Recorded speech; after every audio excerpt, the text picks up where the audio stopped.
And so if you're going through one of those hard years, because it is hard, if your marriage is struggling, if you feel stuck in your career, if you feel stuck with your boss, if you feel frustrated with your kids, your teens, your young adults, if you feel disconnected from your friendship group, if you feel like you don't belong in your community, right? All of these, we could just keep going.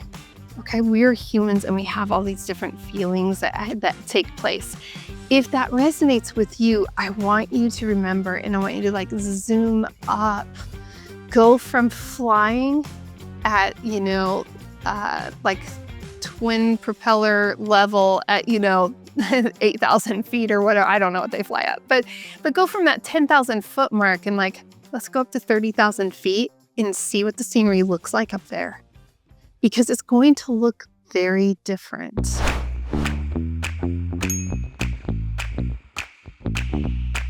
Welcome back, or welcome to the Conscious Investor Podcast, the show where we talk about health, mindset, and wealth building strategies. I'm your host, Julie Holly, and it's Monday. I'm glad you're here, Conscious Investor. Let's talk about mindset. In fact, let's just dive right in and talk about the best year yet. Doesn't that feel heavy, weighted, as if there's so much expectation in that? I don't know which way to look. Are we looking backwards? Are we looking forwards? What's the metrics? It just feels a little bit overwhelming. And that's exactly what we're going to dive into. Before we do, I want to share two very cool things with you. Number one, I want to remind you that the Conscious Investor Growth Summit is coming up, and it's coming up fast. So you want to make sure you head over to consciousinvestorgrowthsummit.com and grab those early bird tickets while they are still available. And I want you to know you belong there. This is where conscious investors, people who are wanting to build their wealth in a holistic way, where they don't want to just go sit in a classroom and learn the mechanics and learn this is how I invest. They want to learn how do I actually take care of my body and my relationships and my soul, and let's go for that cold plunge, and let's go for that hike, and let's go out and get to know each other and really walk away from this event with powerful relationships. This event is limited to 150 people. So I want to make sure you are invited to that event, Conscious Investor. Love to see you there. And I've kept those ticket prices down low. If you recall, I didn't do all the sales. I'm not doing any flash sales of any kind, because when I planned this event, the budget was created so that I could honor you and have just a level of integrity of just here are the ticket prices. Please come. It's there to serve and support you. Here's something else that's there to serve and support only 10 of you. And actually these seats are going away quickly. But I am going to be hosting the very first Wish Fulfillment Experience. It will be a weekend experience in February at a beach house. Did we say Florida, February beach house? No, it's not going to be swimming weather on the Gulf, the Gulf shores there, but it's going to be just such a reprieve for those of us who live in the colder climates to be able to head somewhere. And I don't think I'd be ready for swimwear weather, but I'm definitely ready to not have to bundle up a big jacket or anything. So it's going to be a nice break for a lot of us. And that whole entire weekend is geared. If you have something that you are ready to generate in your life, if you are ready to take an idea and bring it to action, this event is for you. The one-day Wish Fulfillment Experience at my house was a powerful success. The interactions with the women and just my ability to be able to step in and to coach and guide, and then the collaboration amongst everybody, it was powerful. So this next experience, 10 people, women and gentlemen, it's open to everybody, but it's limited to 10. So anyway, you want to pick up your tickets right away. There will be a link in the show notes for you to follow if you're interested in more details on that. All right, Conscious Investor. I was recently, the whole reason this whole best year yet came about is because I have an opportunity to write for a local publication. It's a lot of fun. In fact, I'm pulling one off the bookshelf Here's one of them. If you're on YouTube, you get to see it. But it's called Sandpoint's Best Lifestyle. It's a really awesome magazine. Jessica Kimball does a fantastic job organizing this, and I'm grateful she gives me an opportunity on a fairly regular basis to contribute to it. And so she sent me this email inviting me to contribute to the next quarterly publication. And the theme was the best year yet. And that's really open to interpretation. So when an editor sends you a theme, it's like, okay, well, I wonder which direction they're going with this. And I could have asked her which direction she was going with it. But I'm sure that that triggered something in you, conscious investor. I'm sure as soon as you heard best year yet, I don't know, maybe it felt heavy. The reality is that 2024 just felt heavy. It felt like too much for a lot of us. I mean, since 2020, let's just be real. This isn't something new. Since 2020, it feels as if there just hasn't been a break, a reprieve. It was like, okay, we go from the struggle of the pandemic, and then we culminate into this like inflation, and then we have the elections. And it just seems like it's one thing after another, on top of a lot of people are, struggling with their careers, like maybe there are layoffs in your industry, or you're trying to buy a house, but interest rates went up high, and, you're trying to make sure you're navigating your family zone well. It just feels like everybody's kind of get pulled in a lot of different directions, and it can just feel overwhelming. And then we want to say, this is the best year yet. And I feel like it kind of feels like we just need to like slap a sticker on it and say like, okay, here we go. 5, gold stars. Here you go. It's the best. And I think that we want to do that. I think that there might be a tendency where we want to have this veneer of, yeah, everything's good. And on the surface, on the outside, it's like, yeah, everything's good. And then on the inside, we're like, oh crap. Like everything's not good. Things are falling apart. But how do I even say that when the expectation around me is otherwise? Like, because on the one hand, we're allowed to complain, if you will, like, and to commiserate about the struggles. But it's not supposed to be like, oh, but that's happening to me. It's kind of more like, oh, this is happening in the world, but maybe not directly to me personally. And so working through this concept of best year yet can feel really, really weighty because it requires us to shed the ego and to look at things more objectively. But here's some really, really great news. And I think that this might be like somebody opening the windows after a long, stuffy winter with everything all buttoned up. And that is that one year doesn't define a lifetime. And a lot of times, especially this time of year, we want to anticipate and say that this one year, it's like, this is so important. And the year we're heading into is so important. And we become very micro focused on these years instead of like being able to step up and see the greater picture. And the reality is that regardless of the year that we've experienced, whether the cards were ever in our favor or we were dealt the worst hand yet, it's not the final say. And I hope that that brings some energy and some light in life to you right now. You see, these years are designed to dovetail together. They're not designed to be singular.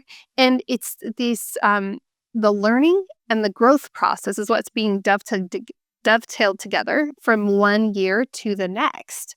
And so, we might have some awkward years. I mean, let's just go back and look at your pictures from age, say, 11 to about 17, right?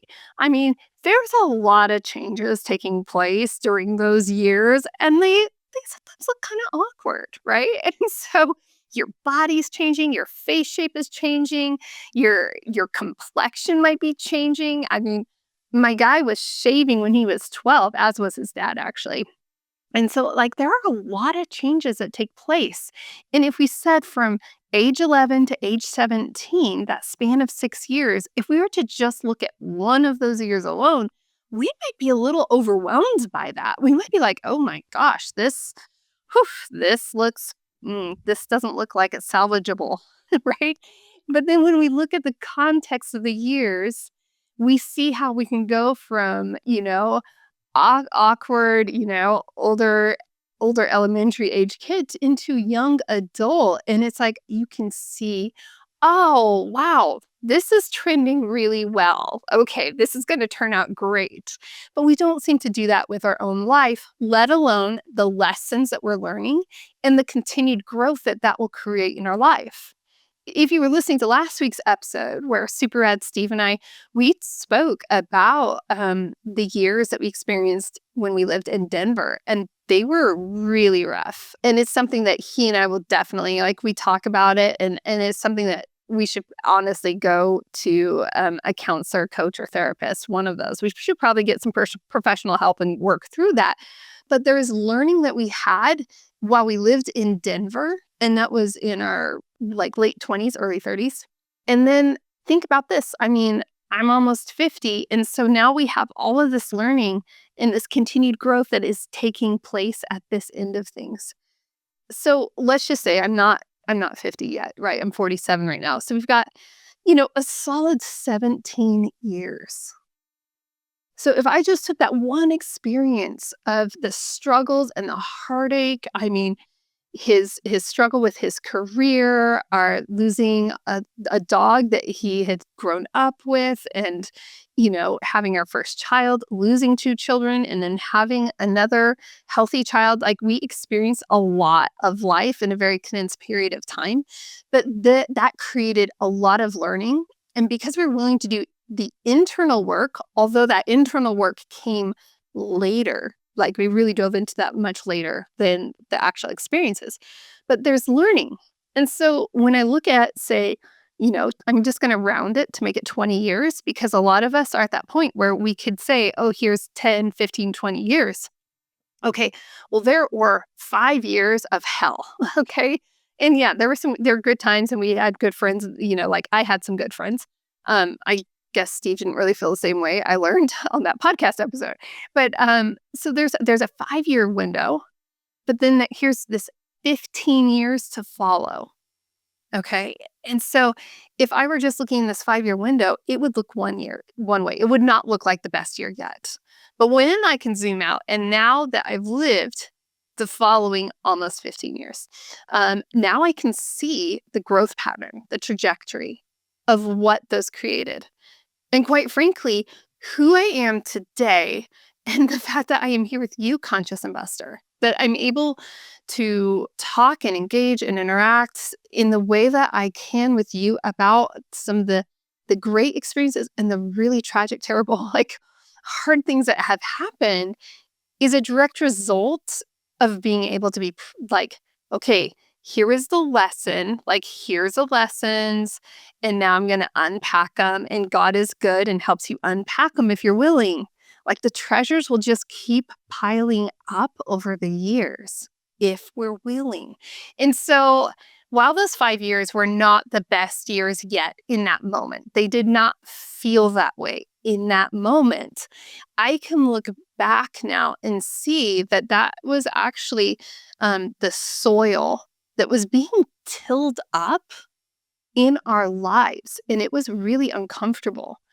In that conversation with Super Ed Steve, I mean, I have a mouth. Obviously, I use words a lot, and I like words a lot. And I'm a verbal processor. And so I said a lot of very hurtful things.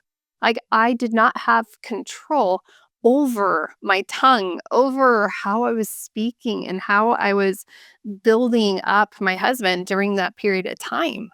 That's reality. And it's not something that I'm proud of, but it's something where I could say that experience was really that everything was being tilled up.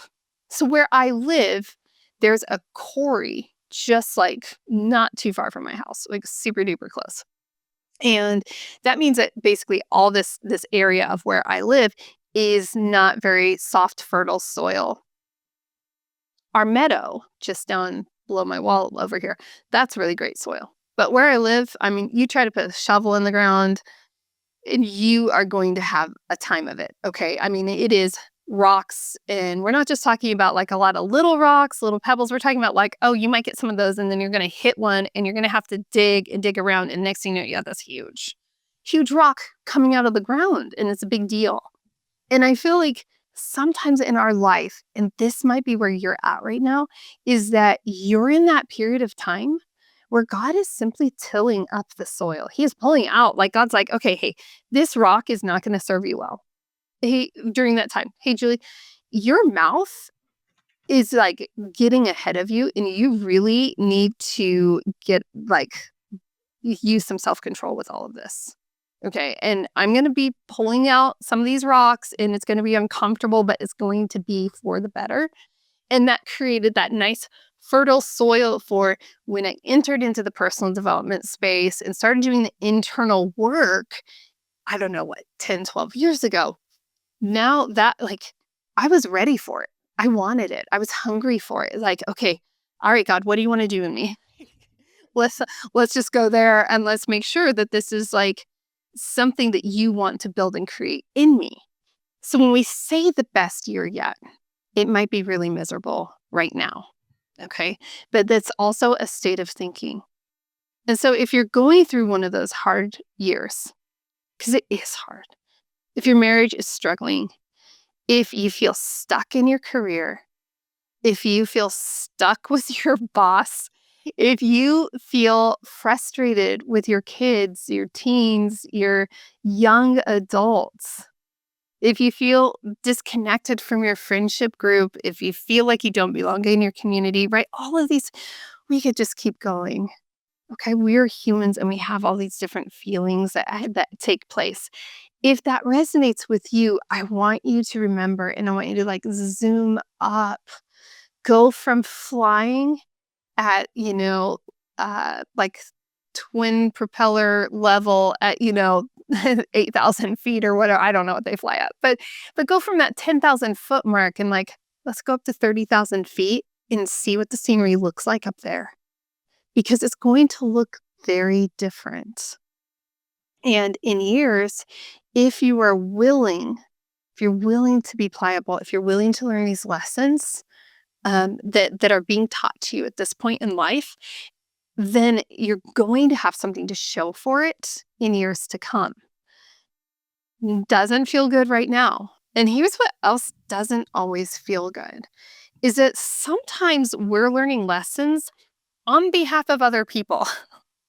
What I mean by that is that there are times where we have to endure because maybe our spouse is learning a lesson and the lesson they're learning is actually growing our own personal character and growing our capacity. And that's not fun. And I know that I've had to do that. And I call it, sometimes that's that grin and bear it. And I know that Steve's had to do that with me. And that develops our character and allows us to see ourselves in a different light. And it's not saying, oh, that either of those points, like, oh, well, we just had it all put together. It just means like, well, no, we didn't. And that's why we had to grow. If we had it all put together, it'd be easy peasy all the time. And it's not. And the reason that it's not easy all the time is because there's still more lessons for us. And if we're just focused on, oh, this lesson's so hard. Oh my gosh, I'm so done with learning this lesson, then we're missing the lesson. I know that sounds really, really rough. So one of the things I wrote in this article for Best Year Yet is I said, and I'm going to read it directly to you because I feel like I wrote it well and I don't think I could paraphrase it well because it's pretty concise. When you're given a word count in an article versus a podcast, it's a little bit different. So, but these are the words. It said, the years are unbiased, each proving to truly be the best.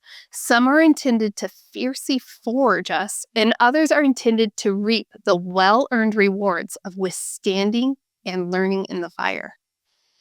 This is because Your endless transformation is intended to be measured by a lifetime, not a period of months. So if we think I've got these past 12 months and what do I have to show for them? It feels like a wash, or I'm looking to the next 12 months on the timeline and wow, that seems overwhelming. We're looking at a lifetime, an entire lifetime body of evidence. And this is that process. I did use AI for this one thing. I will always be transparent with you, a conscious investor. But I threw into AI. I said, "Hey, what's an acronym for YET that would talk about personal growth and development and the opportunity ahead?" And that's where it came up with your endless transformation. Yet. So when we think about the best year yet, we don't have to think about, oh my gosh, it's the Hallmark Channel and my life is perfect and the tree is trimmed perfectly and all of our gifts are right and everybody is in harmony with each other. It doesn't have to be like that. Because yet is your endless transformation. And that is a lifetime's work.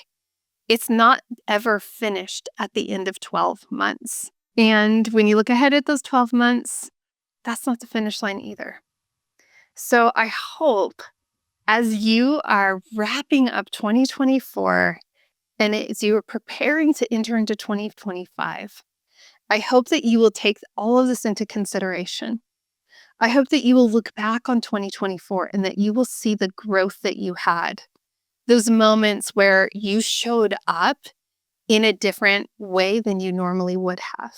When maybe you had more patience than you've had in years past, or maybe you were more compassionate, tender, and caring than in years past. Maybe you were more generous and kind than in years past. Maybe you were more dedicated and determined to see things through and get things done than in years past.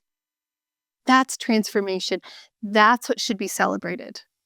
I hope that you made all the money that you wanted to make. I hope you had all the trips that you wanted to have and all of those things, but those are things that will sunset and go away forever. But the transformation that takes place within you is going to outlive your lifetime.